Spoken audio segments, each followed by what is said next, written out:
제가 소위로 인간했을 때 이미 군생활이 10년이었는데 짬밥이 벌써 10년이에요. 10년 10년짜리 소위. 호봉은 어떻게 되죠 그러면?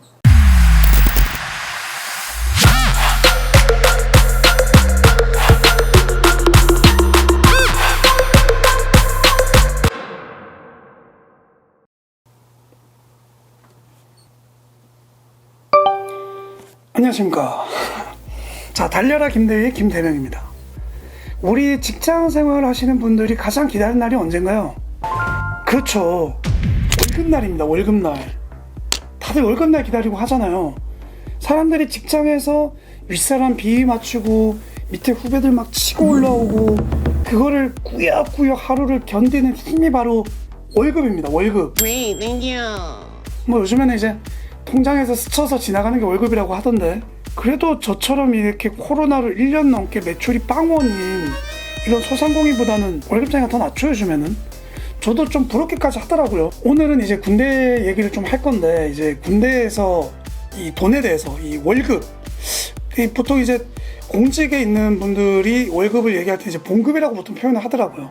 이 봉급에 대해서 좀 얘기를 해볼까 합니다. 다들 아시겠지만 이제 제가 소위로 인간했을 때는 이미 군생활 10년 짬밥이었거든요. 그럼 여기서 궁금한 점, 제가 그러면 부사관, 제가 이제 중사에서 소위가 된 거니까, 그러면 제가 소위가 됐을 때 중사 때 월급이랑 소위 때 월급이랑 어떤 게 더 많았을까? 이게 상식적으로 생각해보면 중사에서 계급, 그냥 단순히 계급으로만 따져봅시다. 상사, 원사, 준이, 소위, 이게 사실 4계급이 올라간 거잖아요. 그러면은 월급도 엄청 올라가야 될 것 같은데 실제로는 어땠을까요? 자, 이제 본격적으로 그 얘기를 하기 전에 제가 이제 사실은 이거를 컨텐츠 찍으려고 이렇게 하다가 이렇게 생각해보니까 2021년에 군인들 월급은 얼마인지가 좀 궁금해지더라고요. 그래서 한번 제가 찾아봤거든요. 자, 그래서 이제 인사혁신처에 들어가면 공무원이나 어떤 국가 공직에 있는 분들의 월급을 볼 수가 있습니다. 이제 봉급표, 군인 거를 제가 이제 찾아봤죠. 2021년 군인 하사 같은 경우는 167만 8,100원 하사 1호봉. 그리고 이제 소위 1호봉 같은 경우는 와, 생각보다 많네. 172만 7,400원. 가장 높은 대장은 851만 7,300원. 이게 뭐 그냥 가뿐하게 그냥 연봉 1억은 넘는 건데, 이게 사실 이건 그냥 말 그대로 기본급이기 때문에 여기에 이제 각종 수당이 붙으면 이제 굉장히 이제 여기서 액수가 올라가는 거죠. 그리고 해군 같은 경우에 함정을 타게 되면 항해수당, 이게 생각보다 많이 나옵니다. 해군에서 이제 가장 많은 돈을 버는 잠수함 승조원들, 그 잠수함 수당 엄청 많이 나오거든요. 제가 옛날 기억에 제 동기들, 그러니까 중사 막 이런 친구들, 걔네들이 거의 100만 원 넘게 받더라고요. 그 수당만, 월급 말고 수당만.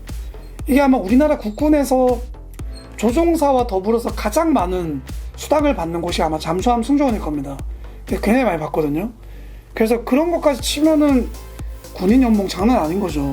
소위가 뭐 1호봉이 170만 원이 넘고, 대위 한 군생활을 좀 했다고 할 수 있는 대위 한 6호봉 이 정도 되면 그냥 기본적으로 300만 원이 기본급이 넘으니까, 소령은 뭐 그냥 거의 뭐 조금만 더 하면 그냥 1억이네요 연봉이. 기본금이 400 그냥 몇십만 원 되고, 중령층 되면은 기본금만 500만 원이 넘기 때문에, 야, 이거 연봉 1억을 넘게 받네 군인들이. 많이 올랐는데. 사관생도들도 제가 예전에 할 때보다는 굉장히 많이 올랐네요. 뭐 당연히 이제 병들 급여 자체가 많이 올랐기 때문에 여기 맞춰서 이렇게 이제 교육생들, 이제 사관생도라든지 이제 부사관 오버생 이런 친구들 월급도 같이 올랐겠죠.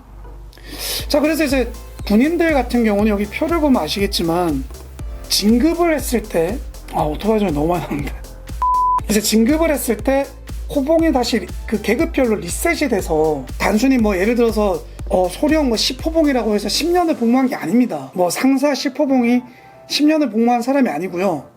이 호봉 자체가 리셋이 돼서, 예를 들어서 소령 1호봉이면 군생활 7년 한 사람이 소령 1호봉이거든요. 다시 리셋이 되는 거죠, 계급별로. 중사 1호봉은 3년, 상사 1호봉은 6년, 뭐 이런 식으로 1호봉에 따라서 그 복무기간이 산정이 돼 있습니다. 진급을 해서 호봉이 올라가면 그냥 단순히 뭐 20년 복무했다고 해서 무조건 25봉이 아니라 계급별로 이렇게 리셋이 되기 때문에 약간 이게 복잡해요, 계산하기가. 자, 그래서 여기를 보시면 소위 같은 경우는 3호봉이 끝이잖아요. 그 뒤로 없죠, 지금 보시면. 이게 그럴 수밖에 없는 게 일반적으로 사관학교를 나오면 소위 3호봉으로 인간을 하거든요. 사관학교를 졸업하면. 왜냐하면은 교육을 받는 기간은 이제 그 복무기간의 50%를 쳐줍니다, 가산으로. 그래서 사관학교가 4년이니까 2년을 쳐줘서 바로 소위로 인간하게 되면 소위 3호봉이 됩니다, 사관학교 출신들은. 그리고 학군들, ROTC 같은 경우는 교육기간이 더 짧기 때문에 2호봉으로 인간해요. 그러면은 이제 제가 나왔던 학사장교 OCS라고 보통 이제 해군에서 얘기를 하는데, OCS 같은 경우는 교육기간 자체가 이제 기초훈련 기간 자체가 뭐 몇 달 정도밖에 되지 않기 때문에 학사장교들은 그냥 1호봉입니다. 소위로 인간하면. 뭐 그렇게 돼 있죠. 그래서 이렇게 3호봉까지밖에 없는데, 그러면 이제 저 같은 경우는 어떻게 되는 겁니까? 저 같은 경우는. 아까 제가 잠깐 얘기했지만 제가 소위로 인간했을 때 이미 군생활이 10년이었는데 짬밥이 벌써 10년이에요. 10년. 10년짜리 소위. 호봉은 어떻게 되죠, 그러면? 제가 지금 정확하게 기억은 안 나는데 제가 아마 중사 7호봉에서 아마 제 기억에는 장교로 신분전환을 했던 것 같아요. 그래서 여기서 또 한 가지 더 말씀드릴 거는, 아까 말씀드렸죠, 교육기간은 50%만 쳐준다, 장교로 인간하면. 그러면 나처럼 이 현역은 다 쳐줘야 되는 거라고 생각을 하는데 그렇지가 또 않습니다. 부사관과 이제 사병, 그 병으로서 복무한 기간은 80%밖에 인정을 안 해주거든요. 저 같은 경우에 소위로 인간했을 때 제 호봉이 여기 아까 말씀드린 3호봉까지밖에 없다고 그랬잖아요. 그러면 그보다 복무 기간이 더 긴 사람은 어떻게 되느냐? 테크로 나갑니다. 테크. 그래서 저는 소위로 인간했을 때 3테크 4호봉이었어요. 3테크 4호봉. 만약 100%를 다 쳐줬으면 이제 9년 차, 10년 차니까 이제 계산이 안 돼. 3테크 6호봉 이렇게 돼야 되는데 80%만 인정을 해주기 때문에 깎인 거죠. 그래서 이제 3테크 4호봉이 된 거죠. 그렇다면 아까 말씀드린 것처럼 월급은 어떻게 되느냐, 이게 참 보면은 웃긴 건데, 저는 이제 진급을 한 거랑은 좀 다른 거지만 어쨌든 계급이 또 올라간 거잖아. 승진을 한 거잖아. 공무원으로 치면은 9급으로 임용이 됐다가 열심히 공부해서 5급 사무관이 임용이 된 건데 월급이 어떻게 또 올라가는 게 정상이잖아요, 사실은. 제가 이제 소위로 인간하고 딱 처음으로 월급을 받았을 때 딱 보니까 월급이 더 적어지더라고요. 부사관 때보다, 중사 때보다.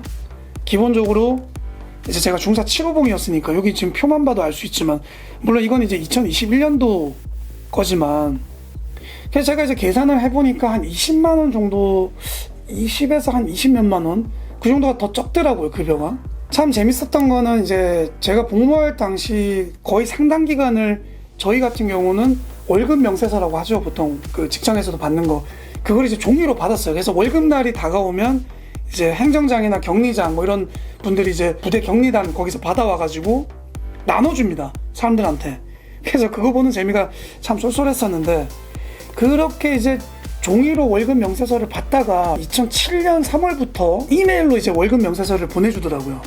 그때 이제 제가 신청해서 처음으로 제가 받았던 게 2007년 3월달 급여 지급 내역서 이메일로 받은 게 있거든요. 제가 찾아보니까 있더라고요, 이게 아직도. 그 당시에 제가 종이로 받았던 게 아마 제 고향집에 가면 있을 것 같은데, 지금 제가 사실 이제 코로나가 터지고 나서 부모님 댁에 못 간 지가 벌써 1년이 넘었거든요. 제가 실제로 2007년 3월 달에 제가 받았던 급여 명세서가 여기 있습니다. 이게 이제 중2 때, 호봉을 보시면 아까 전에 이제 소위는 3호봉까지 밖에 없다고 제가 말씀을 드렸잖아요. 여기 보시면 중2는 또 심지어 7호봉까지밖에 안 돼 있습니다. 그래서 저처럼 7호봉을 넘어서는 사람들 마찬가지로 테크로 나갑니다. 그래서 7테크 1, 7테크 2 이런 식으로. 그래서 이제 제가 중2로 진급을 했을 때 또 아까 말씀드린 거 호봉 그 리셋이 되는 거에 따라서 이게 뭐 한 1호봉 정도밖에 안 깎이긴 하지만 그렇게 돼서 7테크 1호봉이 된 거죠. 보시면 이제 여기 급여 내역서 2007년도 급여 내역서입니다, 이게. 그래서 이때는 제가 중2 7테크 1호봉이었는데 그때 기본급이 149만 2,700원. 야, 이게 진짜 지금 하사 1호봉보다 작은 금액인데. 그러네요. 지금 하사 1호봉이 167만 8,100원이니까 이때 지금하고 비교하면 하사 1호봉보다 액수가 작죠. 군생활 11년 했을 때 제 월급입니다, 이게. 3월달 급여라서 이게 3월달에는 이렇게 수당 같은 게 거의 없습니다. 그래서 이거밖에 안 되는 건데, 뭐 9월 달이라든지 뭐 각종 이렇게 수당이 나오는 명절 휴가비 이런 거 나올 때는 300만 원 넘어요. 제가 이렇게 그 이메일을 뒤져보니까 2007년 3월부터 해서 전역하기 전까지 한 1년 조금 넘게 이렇게 이메일로 급여명세서를 받았더라고요. 참 이게 옛날 거긴 한데. 그래서 이게 그 사실은 부사관들 같은 경우는 중사부터 약간 직업군인의 어떤 진정한 직업군인으로 치는 것 같고, 그때부터 이제 월급이 팍 올라가죠. 그리고 장교들 같은 경우는 제가 이렇게 느꼈을 때 대위부터 이렇게 좀 약간의 진짜 직업군인의 어떤 느낌으로 대우를 해주는 것 같아요. 그래서 월급 자체가 중위에서 대위로 진급을 하면 팍 뜁니다. 수당도 마찬가지고. 항해 수당 같은 경우도 중위까지는 정말 작아요.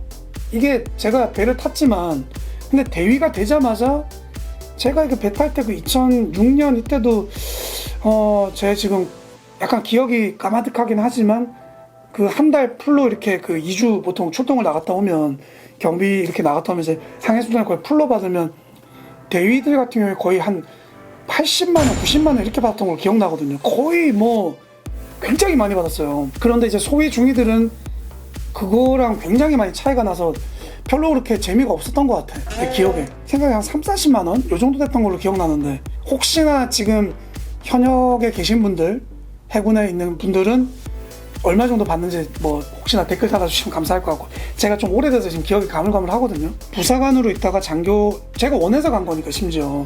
그래서 처음에 월급이 더 적었는데도 좀 아쉽더라고요. 이게 월급도 같이 오르면 좋을 텐데. 미군들 같은 경우는 제가 알기로는 이게 계급이 더 높아지면 월급이 무조건 더 올라가는 걸로 알고 있거든요. 저 같은 케이스, 뭐 군생활 10년 정도 한 사람이 나중에 장교로 가면은 월급이 무조건 그 전보다 오르겠죠. 그게 상식인 건데, 저 같은 경우는 그렇게 더 적게 받았어요. 그래도 뭐 만족, 뭐 그렇게 후회는 없죠. 제가 원해서 간 거고, 그 당시엔 제가 그걸 바꿀 수 있는 어떤 힘이 있었던 것도 아니고, 그거를 뭐 부당하다는 생각도 안 했던 것 같아요. 그냥 아씨 아깝네. 저는 뭐 그냥 그래 뭐 그럴 수도 있지 뭐, 그랬던 것 같아요.